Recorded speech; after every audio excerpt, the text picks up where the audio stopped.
नमस्कार, मैं प्रांशी राठौर और आप देख रहे हैं नेक्स्ट 9 न्यूज। समाजवादी पार्टी के संरक्षक और उत्तर प्रदेश के मुख्यमंत्री रह चुके वरिष्ठ नेता मुलायम सिंह यादव के गुजर जाने के बाद अब यूपी की सियासत में कई बड़े बदलाव देखने को मिल सकते हैं। दरअसल बड़े बड़े दावे किए जा रहे हैं। इस वक्त विपक्ष की तरफ से भारतीय जनता पार्टी ने यहाँ पर डंके की चोट पर ऐलान कर दिया है, बेहद बड़ा दावा कर दिया है कि नेताजी के गुजर जाने के बाद जो मैनपुरी सीट खाली हो चुकी है, उस मैनपुरी सीट के साथ साथ रामपुर और खतौली सीट पर अब कमल ही खिलेगा, इस तरीके का दावा किया गया है। दरअसल आपको बता दें कि सपा प्रमुख अखिलेश यादव और पूरे ही यादव कुनबे ने समाजवादी पार्टी ने प्रत्याशी के तौर पर डिंपल यादव को मैदान में उतारा है। बीजेपी की तरफ से रघुराज सिंह शाक्य उतार दिए गए हैं। रघुराज सिंह शाक्य एक ऐसे नेता जो एक वक्त सपा का हिस्सा रहे, लेकिन साल 2017 में उन्होंने सपा से इस्तीफा दे दिया और बाद में वह प्रसपा में शामिल हो गए,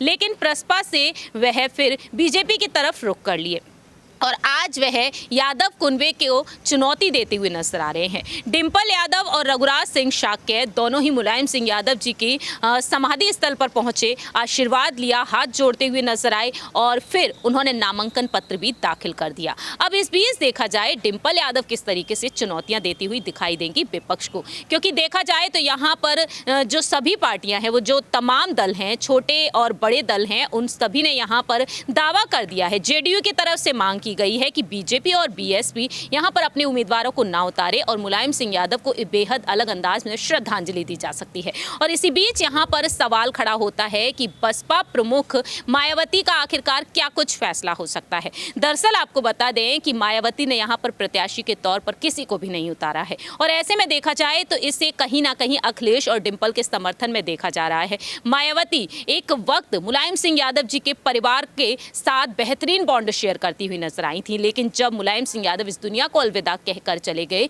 उस वक्त वह अंतिम दर्शन करने के लिए उनकी अंतिम यात्रा में शामिल तक नहीं हुई थी। हालांकि सोशल मीडिया के जरिए उन्होंने अपने दुख को जाहिर किया था, लेकिन क्या अब मायावती यहां पर अब सपा का साथ देती हुई नजर आ सकती हैं? खुलकर सामने आएंगी क्या वह?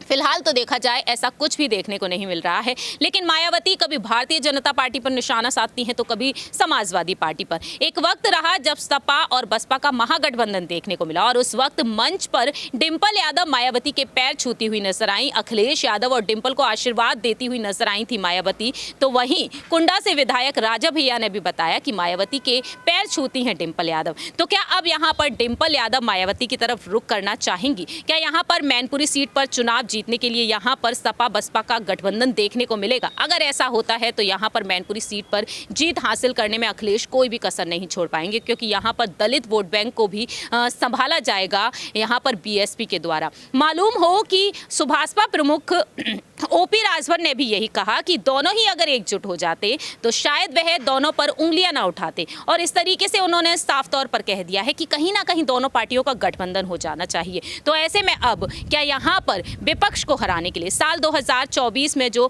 विपक्ष एकजुट होने का दावा कर रहा है, तो क्या यहां पर मायावती का समर्थन देखने को मिल सकता है? लोकसभा के दरवाजे खुल जाएंगे डिंपल यादव के लिए और इसी वजह से कहीं ना कहीं डिंपल और अखिलेश का रुख मायावती की तरफ देखने को मिल सकता है और इसी पर शायद भविष्य में दोनों के बीच चर्चा जरूर हो सकती है। लेकिन आपकी इस पर क्या कुछ राय है, ये आप बता सकते हैं कमेंट सेक्शन में। फिलहाल के लिए हम चलते हैं, बाकी की तमाम अपडेट्स के लिए आप देखते रहिए नेक्स्ट 9 न्यूज़।